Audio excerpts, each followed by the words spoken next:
Ready for Kristin Hersh? Take a bit of that before we bring her on. She's appearing at the Word Place Arena, the tent, the Word Tent at 5 o'clock. She's got a memoir which is being released called Paradoxical, Undressing, and that's in January. She's a former lead singer with Throwing Muses, an accomplished singer-songwriter. She's going to tell you some more about herself. I think we're going to bring. Can we get the applause going? Can we get the cheering going for Kristin Hersh?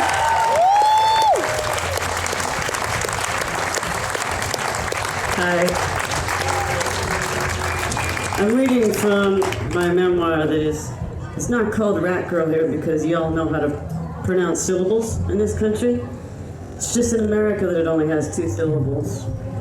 But it's based on my diary that I kept when I was 18 years old, which sounds like a nightmare.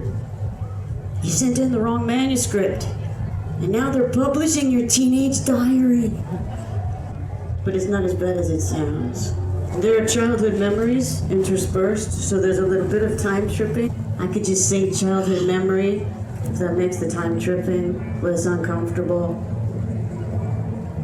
The handmade Jesus on Napoleon's living room wall has no face, just a gasping, caved-in head with blood dripping down its chest. He appears to have been crucified on some popsicle sticks. His mottled green and gold surface reminds us of fish scales, and his paddle-shaped toes fan out like a tail.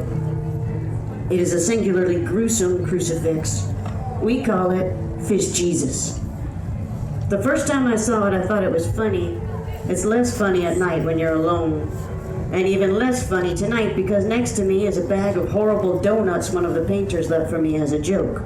They look just like Fish Jesus. Oblong, greenish gold, and bloody with jelly, coconut maggots swarm over them. I really don't want to look at them anymore, but throwing them away would mean touching them, and I don't want to do that either. So me and Fish Jesus and the donuts all lean against the wall watching Christmas lights blink. It isn't Christmas, but these were the only working lights left in this empty apartment when its old man died. He was named Napoleon. All we really know about him is that he lived here and now he's dead. His body and most of his belongings carted away.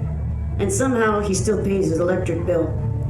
Someone does anyway, and it isn't me or any of the other people I've seen use his electricity. I also know where he hid his key, under the mat. Napoleon was a brilliant tactician. And tonight, I need a place to stay. So I park myself under a sad crucifix and watch tiny blue, green, red, and orange bulbs blink on and off. Insomniacs like to waste time. The loosely associated group of crashers who frequent Napoleon's guest house, touring musicians, bored kids with nowhere else to go or nothing else to do, and anyone whose job isn't really a job, like painter, have agreed that the key should remain under the mat, the first place any desperate individual would look, to honor Napoleon's memory. Not that we remember him, but he's become a kind of saint to us. He shelters the lonely and the lost, wrapping them in a soft blanket of Christmas lights and old man smell. So the key stays where Napoleon left it because if somebody wants to break in here, well then, we should make it easy for them. Clearly they need Napoleon's soft blanket. I gotta get rid of these fucking donuts. They're making me sick and they aren't gonna get any prettier. Maybe I'll leave them here on the floor for the animal. We don't know what the animal is, only that it gets in sometimes and eats cornflakes out of the cabinet. Which is fine, because I didn't like the look of those dead guy cornflakes anyway. Once, a painter named Jeff actually took the animal to the face. It leapt out of the apartment and jumped on his head when he opened the door. This is the closest encounter any of us have had with it. Unfortunately, it was the middle of the night and the stairwell was too dark for Jeff to get a good look at it. The animal just knocked him backwards down the stairs and took off. Jeff was thrilled. The next time I saw him, he was still giddy, glowing with pride. Kristin, he said dreamily, the most wonderful thing happened. This guy looks just like Jimmy Stewart. I tried to imagine him falling backwards in the dark, limbs flailing, fur wrapped around his head. For some reason, I saw this happening in black and white. Maybe because of the Jimmy Stewart thing. which made it even creepier. But Jeff was so happy telling the story, he looked dewy. Painters are so sick. I wouldn't want an animal jumping on my face in the dark. I gotta admit I was enchanted though. Did it make a noise, I asked him? Was it furry? Did it smell weird? He couldn't remember much. He was falling downstairs. Happily falling, having taken a wild animal to the face, but too distracted by gravity to pay attention to much else. In retrospect, he figured it had been furry and was about the size of a watermelon.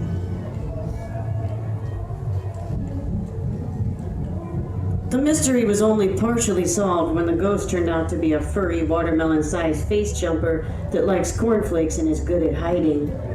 We never found out what the animal was, though we now have tremendous affection for it, which is easy because it never shows itself. It politely devours whatever it can find and then takes off. We all act like it's a magic bear, but it's probably just a raccoon, and maybe it's just a cat. Though it might be Taffy, the neighbor's dog who never comes when called. Our scary neighbors stand in their yard wearing bathrobes and yell, "Taffy!" over and over again, but Taffy never shows up. Maybe Taffy lives with us now. When I give touring bands and lonely kids directions to this place, I always mention the animal in case it jumps on their faces. Displaced individuals can be sort of jumpy. I wish it were here right now because nobody else is. The more promiscuous and insecure of us have a rule: no sleeping alone at Napoleon's. A rule I'm breaking tonight. Taffy, I call weakly and wait.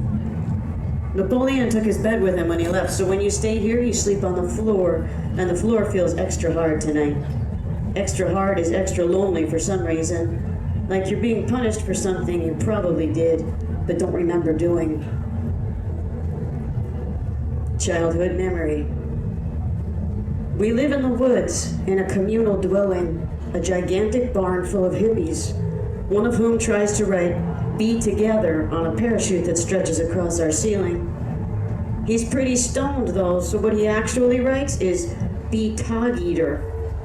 And no one has a replacement parachute or the money to buy one. I'm only 3 years old, so I shouldn't be able to read it, but my mother taught me to read when I was 2. I'm sure she regrets having done this as we lie on the couch together staring at the ceiling. I guess he just likes to spell things his own way, she says. So we live under that magical sentiment for years, growing our own vegetables, drinking goat's milk, and feeding the rats who live there Tog Eater with us by hand, because rats are Buddha's creatures too.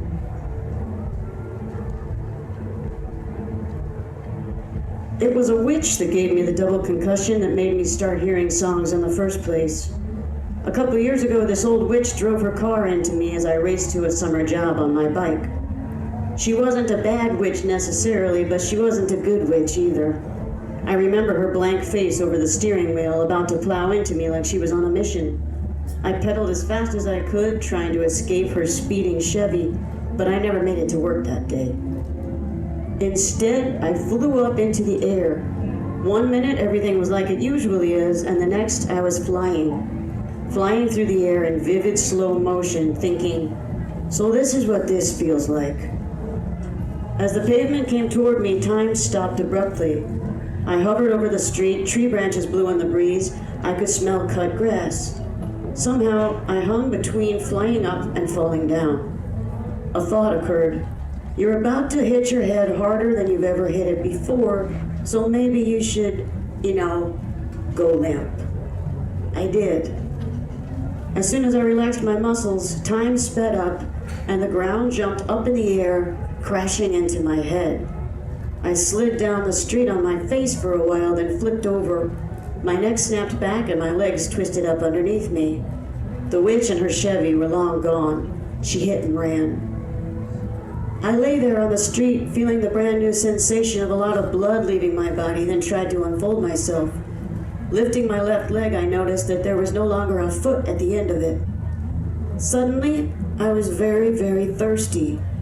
Blood spread across the ground and a deep red puddle pouring into the sewer. I'd never seen blood pour into a sewer before. It looks really cool. Then a woman appeared from nowhere and leaned over me. She was wearing mirrored sunglasses. What I saw in her glasses was bizarre. I had no face. The front of my head was hamburger and blood with two blue eyes staring out.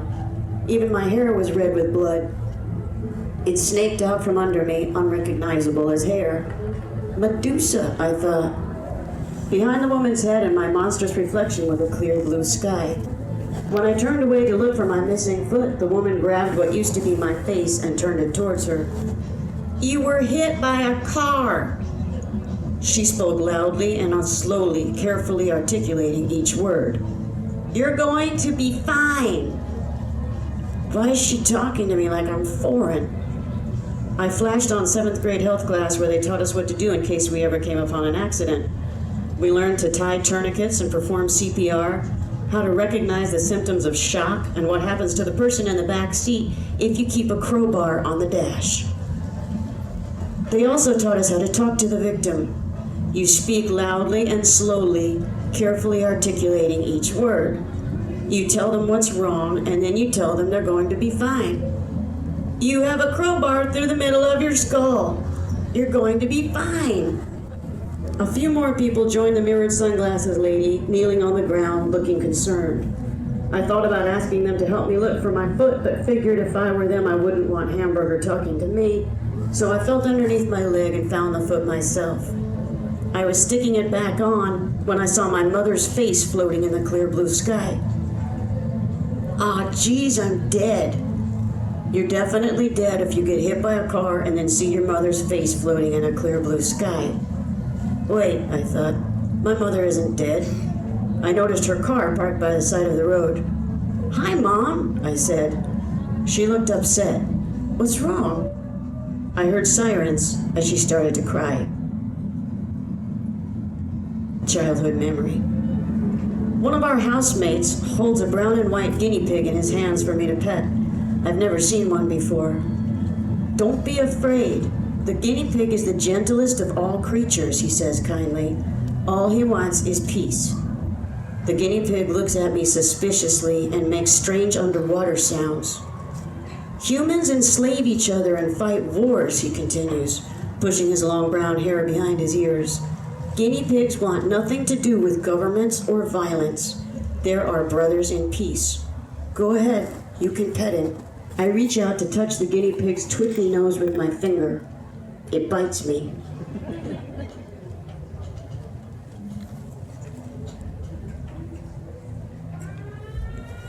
Our press is increasing exponentially. The more people write about us, the more people write about us. We do a fistful of interviews every time we play. The four of us sit in a row on an ugly couch and talk to journalists for hours. We can't sneak off to listen to the other band's set. All we can hear is fuzzy thumping through the wall as writer after writer points out that we're teenagers and 3 of us are female. We never have answers to these non-questions. Teenager just means stupid. And is there a difference between male and female people? Seriously, I have yet to identify a single character trait I would attribute solely to one gender or the other. Tonight, one of the sexist journalists is a woman who's angry that Dave is a man. "Why didn't you hire a woman to play drums?" she asks me accusingly.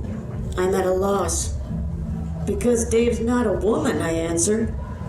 "I didn't hire him anyway, he doesn't get paid." "I'm a volunteer," Dave chirps happily.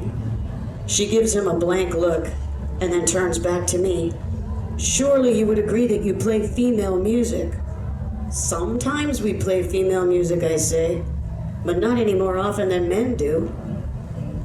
At first, it's easy to be patient with these writers because it's clear that they don't mean to be so wrapped up in stereotypes, but by the time the 5th person comes in and asks us something to the effect of, "Why did you decide to be girls?"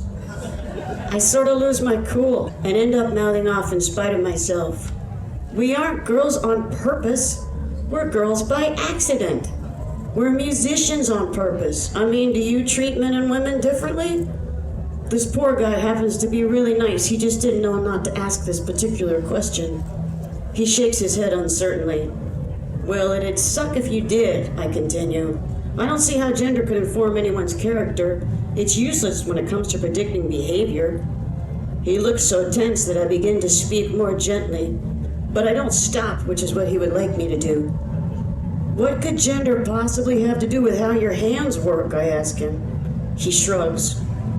Women's hands work on typewriters, but not guitars? Or are we only allowed to play acoustics because electricity's too bitchin' for girls? He nods along, then shakes his head, trying to agree with me.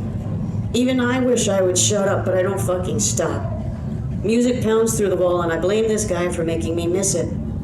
We all know there are bigger differences within the races than between them, right? So substitute gender for race. Duh, I thought we already did that. He opens his mouth, but I interrupt him before he can say anything. Not to mention the infinite shades of gray inherent in the whole concept of gender. Gender is a spectrum with no clear division between the poles. Hetero and homo are just scratching the surface of sexuality. This is when the exhausted journalist moves warily on to another band member, writing in his notebook next to my name, outspoken feminist. Childhood memory.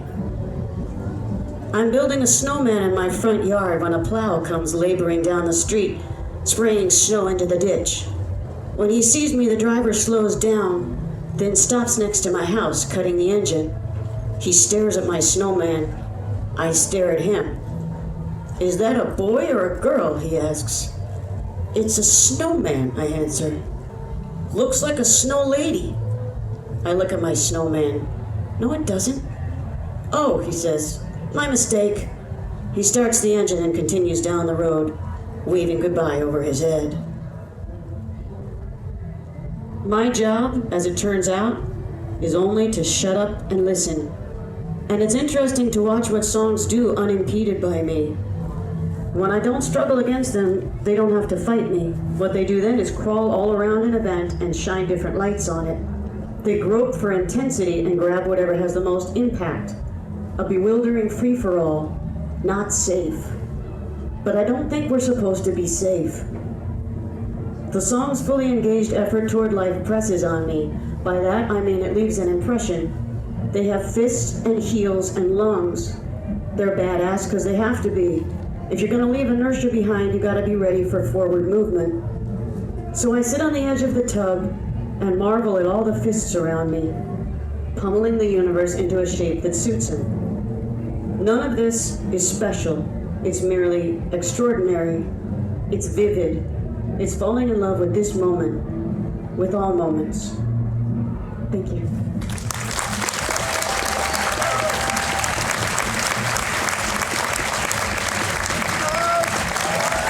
Kristin Hersh, ladies and gentlemen. Kristin will be doing a book signing now, I think, inside. So those of you who want to get some books signed,